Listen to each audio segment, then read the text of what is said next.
శ్రీ సాయినాథాయ నమః. శ్రీ సాయి సచ్చరిత్రము 7వ రోజు పారాయణము, బుధవారము, 45వ అధ్యాయము. కాకాసాహెబ్ సంశయము, ఆనందరావు అనుభవము, కొయ్యబల్ల మంచము బాబాదే, మహాల్సపతిది కాదు. గత 3 అధ్యాయములలో బాబా దివంగతుల గూర్చి చెప్పితిమి. వారి భౌతిక శరీరము మన దృష్టి నుండి నిష్క్రమించెను, కానీ వారి అనంత స్వరూపము లేదా సాయి శక్తి ఎల్లప్పుడూ నిలిచియే ఉండును. ఇప్పటి వరకు వారి జీవిత కాలంలో జరిగిన లీలలను చెప్పితిమి.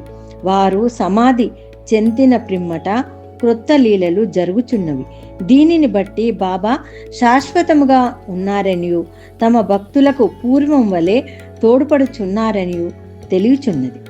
ఎవరైతే బాబా సమాధి చెందక ముందు వారిని చూచిరో వారు నిజముగా అదృష్టవంతులు. అట్టి వారిలో ఎవరైనా ప్రపంచ సుఖములందు, వస్తువులందు మమకారము పోగొట్టుకొనినచో, వారి మనస్సులు భగవతర్పము కానిచో అది వారి దురదృష్టమని చెప్పవచ్చును. అప్పుడే కాదు, ఇప్పుడు కూడా కావలసినది బాబాయందు హృదయపూర్వకమైన భక్తి. మన బుద్ధి, ఇంద్రియములు, మనస్సు బాబా సేవలో ఐక్యము కావలను. కొన్నిటిని మాత్రమే సేవలో లయము చేసి తక్కిన వానిని వేరే సంచరించినట్లు చేసినచో ప్రయోజనము లేదు. పూజ కానీ ధ్యానము కానీ చేయ పూనుకొనినచో దానిని మనపూర్వకముగాను ఆత్మశుద్ధి తోడను చేయవలను. పతివ్రతకు తన భర్తయందు గల ప్రేమను భక్తుడు గురువునందు చూపవలసిన ప్రేమతో పోల్చెదరు. అయినప్పటికీ మొదటిది రెండవ దానితో పోల్చుటకే వీలు లేదు. జీవిత పరమావధిని పొందుటకు తండ్రి కానీ, తల్లి కానీ, సోదరుడు కానీ, ఇంకా తదితర బంధువులెవ్వరు కానీ తోడ్పడరు. ఆత్మ సాక్షాత్కారమునకు దారిని మనమే వెదుకుకొని ప్రయాణమును సాగించవలను. నిత్యానిత్యములకు భేదములు తెలుసుకొని ఇహలోక పరలోకములోని విషయ సుఖములను త్యజించి మన బుద్ధిని, మనస్సును స్వాధీనమందుంచుకొని మోక్షమునకై కాంక్షించవలను. ఇతరులపై ఆధారపడుట కంటే మన స్వశక్తి అందే మనకు పూర్తి నమ్మకం ఉండవలను. ఎప్పుడైతే మనము నిత్యానిత్యముల గల భేదమును పాటించదమో ప్రపంచం అబద్ధమని తెలుసుకొనేదము. దాని వలన ప్రపంచ విషయములందు మోహము తగ్గి మనకు నిర్వ్యామోహము కలుగును. క్రమంగా గురువే పరబ్రహ్మ స్వరూపమనియు, కావున వారొక్కరే నిజమనియు గ్రహించెదరు.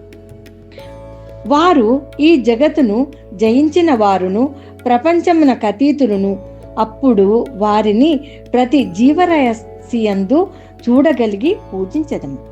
ఇదే అద్వైత భజనము లేదా పూజ. ఎప్పుడైతే మనము బ్రహ్మమును లేదా గురుని హృదయపూర్వకంగా ధ్యానించదమో మనము కూడా వారిలో ఐక్యమై ఆత్మ సాక్షాత్కారము పొందెదము.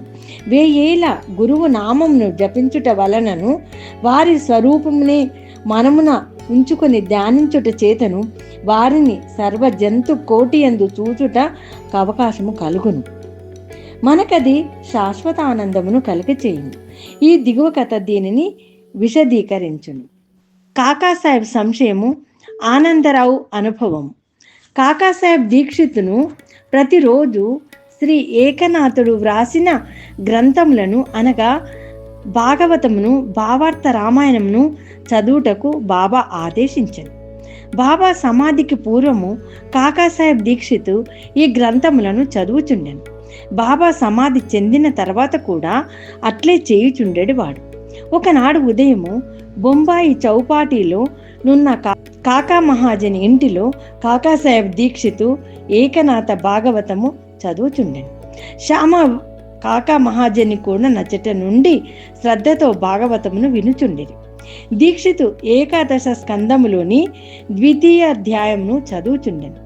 అందు వృషభ కుటుంబంలోని నవనాథులు లేదా సిద్ధులకు కవి, హరి, అంతరిక్ష, ప్రబుద్ధ, పిప్పలాయన, అవిర్వోత్ర, ద్రుమిల్, చమన్ మరియు కరభాజనులు భాగవత ధర్మ సూత్రములను జనక మహారాజుకు చెప్పుచుంటారు. జనకుడు నవనాథులను ముఖ్యమైన ప్రశ్నలు కొన్ని అడిగాను. వారు ఒక్కొక్కరు సంతృప్తికరమైన సమాధానం ఇచ్చారు. అందులో మొదటి వాడగు కవి భాగవత ధర్మమును బోధించెను. హరి భక్తుని లక్షణములను, అంతరిక్షుడు మాయను దాటుటను, పిప్పలాయుడు పరబ్రహ్మమును, అహిర్వోత్రుడు కర్మను, ద్రమిళుడు భగవంతుని అవతారములను, వారి లీలలను, చమస్ భక్తుడు కాని వాడు చనిపోయిన పిమ్మట పొందు స్థితిని, కరభజానుడు యుగములందు భగవంతుని ఉపాసించు వేర్వేరు విధానములను సంతృప్తికరముగా బోధించిరి.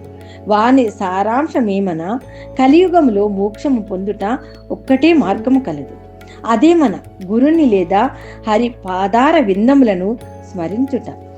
పారాయణ ముగించిన పిమ్మట కాకాసాహెబ్ నిరుత్సాహంతో శ్యామతో ఇట్లనియే, నవనాథుల భక్తి విషయమై చెప్పినది ఎంత అద్భుతముగానున్నది, దానిని ఆచరించుట ఎంత కష్టము. నవనాథులు పూర్వ జ్ఞానులే కాని మన వంటి మూర్ఖులకు వారు వర్ణించిన భక్తిని పొందుటకు వీలగున. అనేక జన్మలెత్తినను మనము దానిని సంపాదించలేము. అట్లయినా మనకు మోక్షము వచ్చునట్లు. కాబట్టి అట్టి దానిని మనం ఆచరించరాదని తెలియచున్నది. కాకాసాహెబు నిరుత్సాహము నిరాశలు శ్యామ ఇష్టపడలేదు. వెంటనే అతడు ఇట్లనెను, ఎవరైతే వారి అదృష్ట వశముచో బాబా వంటి ఆభరణమును పొందిరో అట్టివారు నిరాశ చెంది ఏడ్చుట విచారకరమైన సంగతి. వారికి బాబా యందు నిశ్చలమైన విశ్వాసమే ఉన్నచో వారు నిరాశ చెందనేలా. నవనాథుల భక్తి బలమైనదే ఉండవచ్చును, కానీ మనది మాత్రం ప్రేమానురాగములతో నిండి ఉండలేదా? హరినామ స్మరణము, గురునామ స్మరణము మోక్షప్రదమని బాబా నొక్కి చెప్పి ఉండలేదా? అట్లయినచో భయమునకు కానీ ఆందోళనకు కానీ అవకాశమేమది? శ్యామ చెప్పిన సమాధానముతో కాకాసాహెబ్ సంతృష్టి చెందలేదు. నవనాథుల భక్తిని పొందుటెట్లు అను మనోవేదన కలిగి ఆందోళనతో చికాకుగా నుండెను. ఆ మరుసటి ఉదయమే ఈ క్రింద అద్భుతము జరిగెను. ఆనందరావు పాకడే అనువాడు శ్యామను వెదుకుతూ పురాణ కాలక్షేపము జరుగుతున్న స్థలమునకు వచ్చాను. కాకాసాహెబ్ భాగవతము చదువుచుండెను. పాకడే శ్యామను దగ్గరగా కూర్చుండి అతని చెవిలోనేమో చెప్పుచుండెను. అతడు మెల్లగా తాను కాంచిన స్వప్న దృశ్యమును శ్యామకు చెప్పుచుండెను.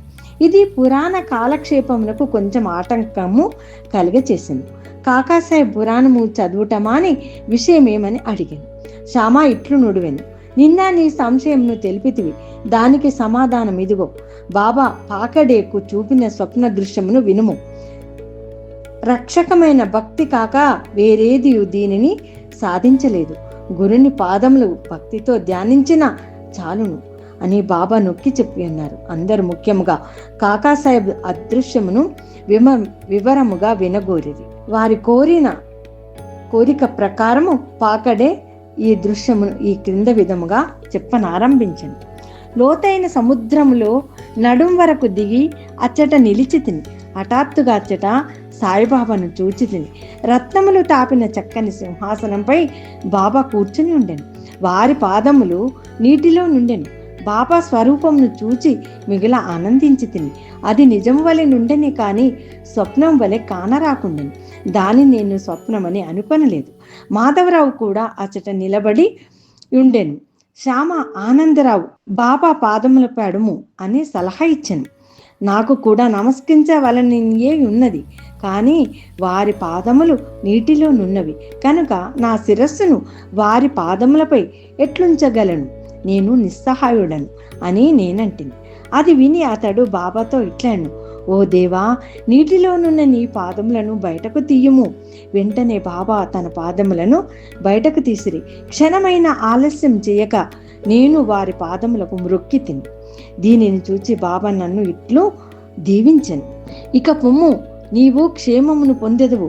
భయము కాని ఆందోళన కాని అవసరం లేదు. శ్యామకు పట్టు పంచే ఒకటి దానం చేయము, దానివల్ల మేలు పొందెదవు. బాబా ఆజ్ఞానుసారం పాకడే పట్టు దోవతిని తెచ్చను. మాధవరావుకి ఇవ్వవలసిందని కాకాసాహెబును వేడను. శ్యామ అందులో ఒప్పుకొనలేదు. ఏలైనా బాబా తనకు అట్టి సలహా ఇవ్వలేదు కనుక కొంత వివాదం జరిగిన పిమ్మట కాకాసాహెబ్ చీట్లు వేసి తెలుసుకుంటకు సమ్మతించాను. సంశయ విషయంలందు చీటి వేసి సంశయంను తీర్చుకొనుట, కాకాసాహెబ్ స్వభావం పుచ్చుకొనుము నిరాకరించుము అను 2 చీటీలు వ్రాసి బాబా పాదుకల వద్ద పెట్టిరి. ఒక బాలునితో అందులో నొక దానిని తీయించిరి. పుచ్చుకొనుము అను చీటి ఎంచుటచే మాధవరావుకు దోవతినిచ్చిరి. దానిని శ్యామ అంగీకరించింది. ఇద్దరుని సంతృష్టి చెందిరి. కాకాసాహెబ్ సంశయము తీరెను. ఇతర యోగుల మాటలను కూడా గౌరవించవలసిందనియు ఈ కథ ప్రబోధించుచున్నది. కానీ మన తల్లియగు గురువు నందు పూర్ణమైన భక్తి విశ్వాసములు ఉండవలను. వారి బోధల ప్రకారము నడవవలను. ఎందుకనగా మన కష్టసుఖములు ఇతరుల కంటే వారికే బాగుగా తెలిసి ఉండును. నీ హృదయ పలకమందు బాబా చెప్పిన ఈ దిగువ పలుకులను చెక్కుము. ఈ లోకంలో అనేక మంది యోగులు కలరు, కానీ మన గురువు అసలైన తండ్రి. ఇతరులు అనేక సుబోధలు చేయవచ్చును, కానీ మనము మన గురువు యొక్క పలుకులను మరవరాదు. 1000 ఏళ్ల ఉదయపూర్వకముగా నీ గురువును ప్రేమించుము. వారిని సర్వస్వ శరణాగతి వేడుము. భక్తితో వారి పాదములకు మ్రొక్కుము. అట్లు చేసినచో సూర్యుని ముందు చీకటి లేనట్లు నీవు దాటలేని భవసాగరం లేదు.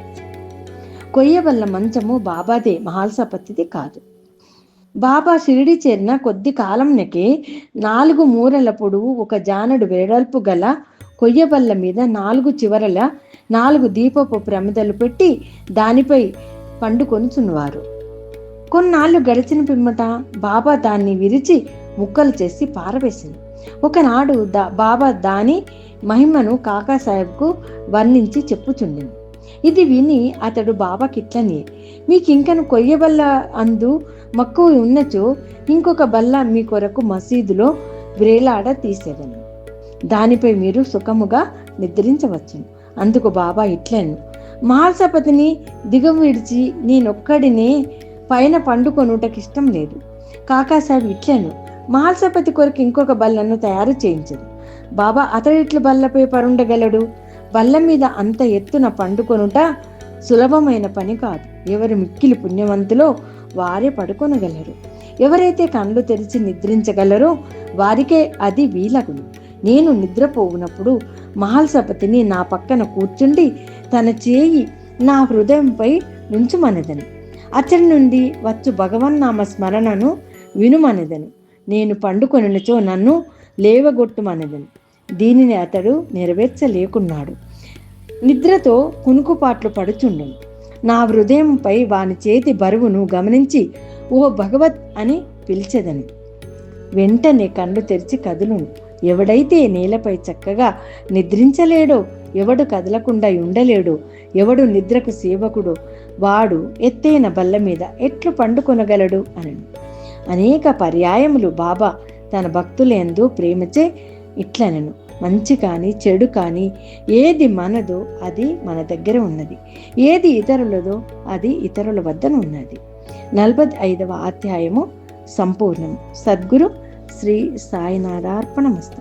శుభం భవతు. అడుగడుగున ఆదుకుని ఆత్మీయునికి శరణం, ఇహ పరముల నేలే సాయికి శరణం. అడుగడుగున ఆదుకుని ఆత్మీయునికి శరణం, ఇహ పరముల నేలే సాయికి శరణం. అఖిలాండ కోటి బ్రహ్మాండ నాయక శరణం, అఖిలాండ కోటి బ్రహ్మాండ నాయక శరణం. సదా నింబ వృక్షస్య మూలాదివాస శరణం.